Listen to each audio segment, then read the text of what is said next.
Glasgow is a city that has never been afraid to reinvent itself. For better or worse, change has often been the only constant as city landmarks and lifestyles have come and gone. In 1982, the city was slowly emerging from a long, painful period of deindustrialisation and population loss. Since the Second World War, almost half of Glasgow's citizens had moved away in the search for work or a better life, some leaving Scotland altogether. Others had been relocated to the new towns of Cumbernauld or East Kilbride, where fresh air and shiny new buildings promised much. The city, on the other hand, was littered with abandoned factories and yards, soot-blackened tenements, schools, and other public buildings originally built to serve a growing Victorian workforce that no longer existed. Demolition had become the order of the day. The 29 comprehensive development areas declared across the city in the 1950s and 60s had seen huge change to the urban fabric. And even as clearance in these areas slowed down, there were still huge road-building programmes being pushed ahead at breakneck speed. Community consultation was an alien concept, and the city's planners forged ahead with large-scale regeneration, untroubled by the views of the families who lived in the very areas targeted for redevelopment. Many Glaswegians welcomed what they saw as signifiers of change and progress. Still, there were those who mourned the loss of so many buildings and the impact on the communities sacrificed for the motorway network and river crossings that carved the city into pieces. One building that narrowly escaped its death sentence was the Bridgegate fish market on the north bank of the River Clyde. Named for the nearby Bridgegate that once controlled the flow of people into the city centre, the Bridgegate was erected in 1873 to designs by architects Clark and Bell, and several times enlarged until it occupied an area in excess of 5,000 square yards. At its light-filled heart, a spacious market hall through which, by the early 1900s, over 1 million packages of fish passed through. In use for its original purpose for over 100 years, the Bridgegate was closed in 1977, when the fish market was moved to Blockhairn, and by 1980, the building with its delightful stone winged seahorses was in jeopardy. There was a planning application put in for demolition. There was a few people in Glasgow who didn't want that to happen, and they mobilised a group of interested folk to start objecting to that planning application. They came up with a scheme that was for restoring the building and using it for artisans and craftspeople. The Bridgegate Trust was then formed and chaired by a man called George Dunlop, and he brought together a lot of people that were very well known in the city from a commercial background that could help us put together a scheme that would be self-sustaining. At the time when these people were all getting together, there wasn't a huge movement for heritage in Glasgow, and so they had to create that momentum. We were looking at the Bridgegate. It was very much part of that, let's refurbish Glasgow, let's promote it as a place for people to come and visit. It was meant to be a multi-storey car park. That didn't happen. We preserved the building for Glasgow. When the Trust constitution was written, it was agreed that the buildings that we would look at would be wider than the Bridgegate, that it would become a resource for Glasgow. So we moved on from that particular project to do other things.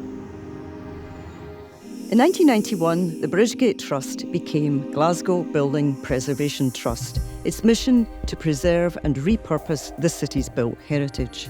Since then, the Trust has worked right across the city on a variety of projects, returning many important historic buildings to communities large and small.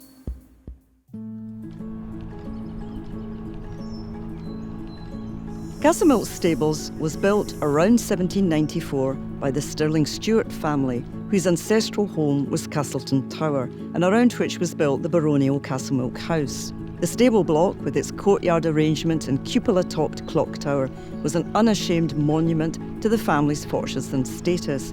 The stable block was used as a growing space until the late 1980s, when it was boarded up and abandoned. A fire in 1994 seemed set to be the death knell for this once beautiful Georgian building. I've been on that board for 40 years.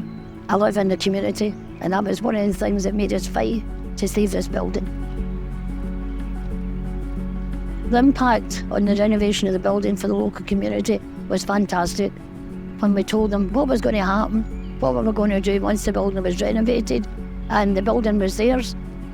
There's never been a piece of graffiti or damage to this building, and it's been open since 2007. So it shows the community care about it. And it's busy every day in the week. I've lived in Castlemont all my life.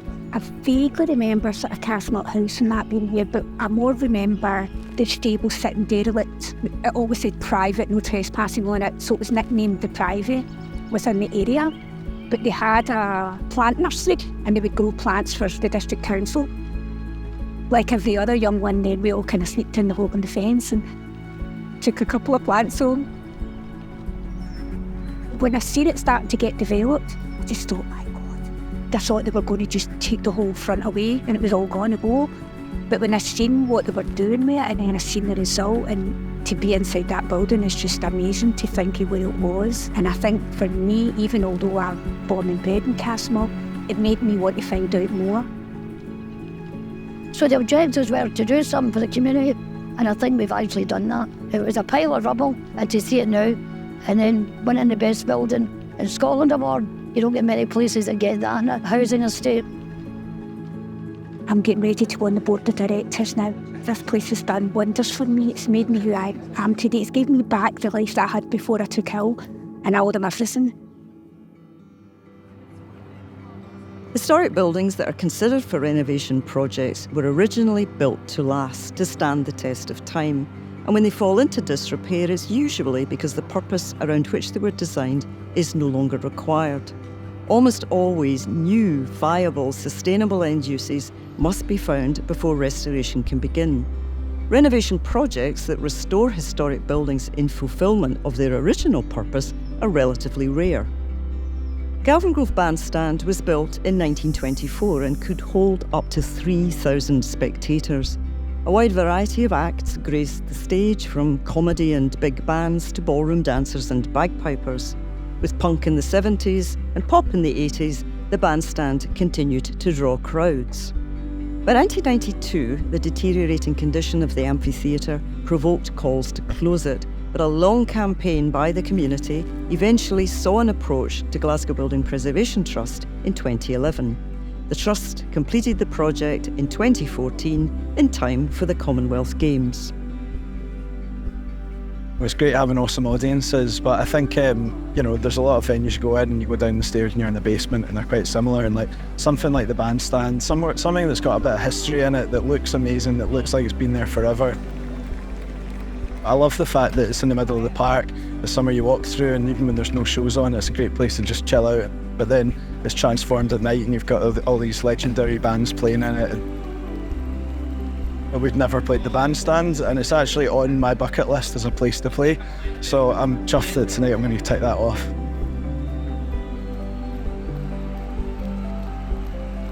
I just always love open air venues in general. It feels so much more intimate almost. Yeah, it's definitely really nice that it's been preserved, because you see a lot of these kind of old bandstands in other places and they've just got graffiti all over them and they go unused. It gives it a bit more prestige that it's a historic building and it's been saved. I feel that obviously shows people value it and are proud of it.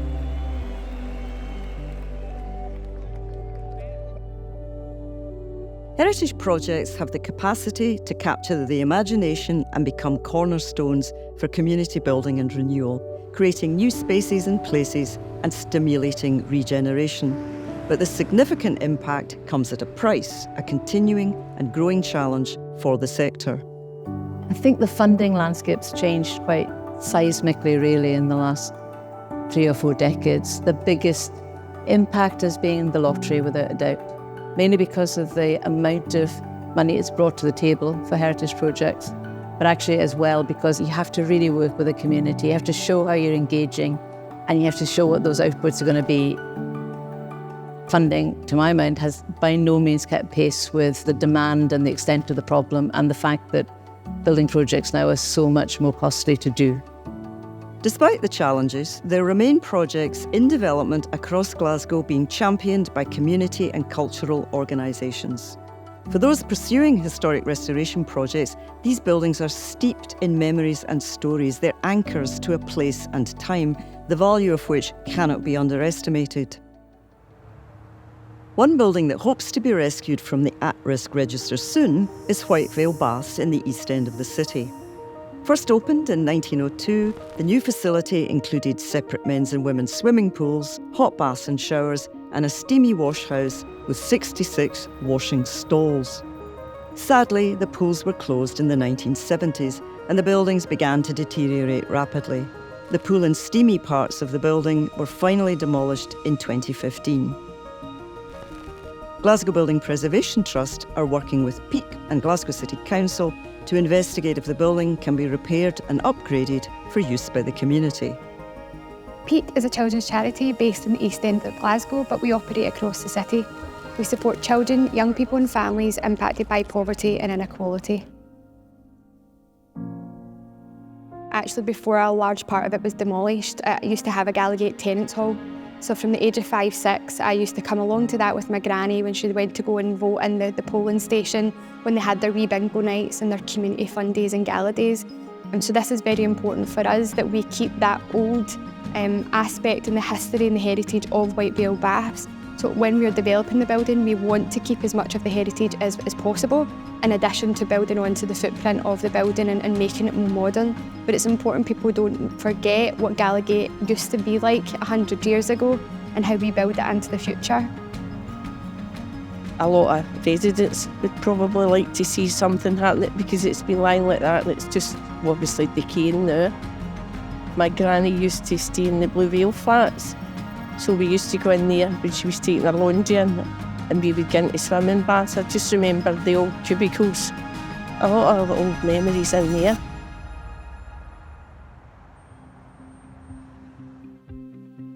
All buildings are vehicles for storytelling. Glaswegians do love sharing their memories of yesteryear, and so it's no surprise that an annual opportunity to open the doors of the city has been a staple of the cultural calendar for 34 years and counting.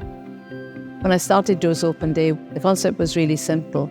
We basically said to people, can you open your door? Can you make people feel welcome? Can you make people feel there are no barriers, there's no otherness, there's no exclusivity?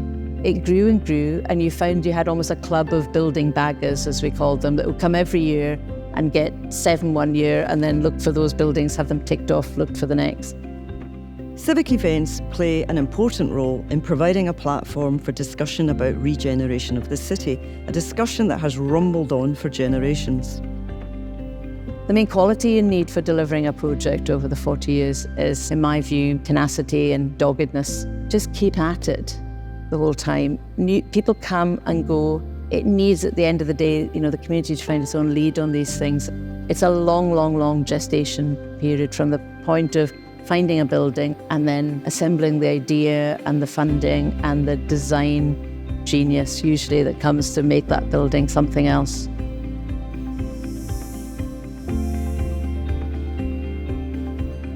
Our plans for the Bridgegate was always that it was going to be in 2 phases. The first phase was in 2009 to create those artist studios and those offices that were going to be the viable business use for sustaining this space. But the intention was that phase 2 would always come soon after that. It's actually taken us 14 years to work out what is the viable use for these other halls, and also to find the right funders that come along at the right time for those uses. The legacy of this building is that, it was always meant to be market halls. We've looked at different uses for this space. Where we've actually come back to eventually is that its best purpose is a market hall. That's what we're trying to do with this project, is remain true to what the original purpose for this space was.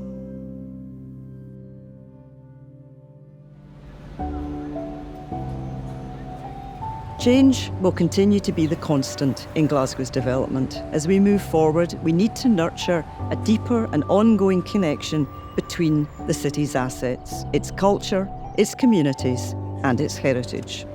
When we started with the Bridgegate and the other projects around Glasgow, there was a large network of people that all were like-minded and that they were working together to promote the city. I think there is an important role for the Trust to play in coordinating across the sectors in Glasgow to try and bring together a more cohesive approach to the restoration and heritage of our city. I hope that we can regain that aspiration that culture and heritage and quality of life is the way to bring Glasgow's fortunes back again. I think some folk look at heritage, the word even, or preservation, which is in our title, as something that's a kind of backward thing. It's not cool, it's not the future. But the way I see our heritage is very much that this is like an extraordinary gift that we've been given by people from the past. So I think the lesson of the past is actually something we should be grabbing with both hands to propel us to a better future for the city.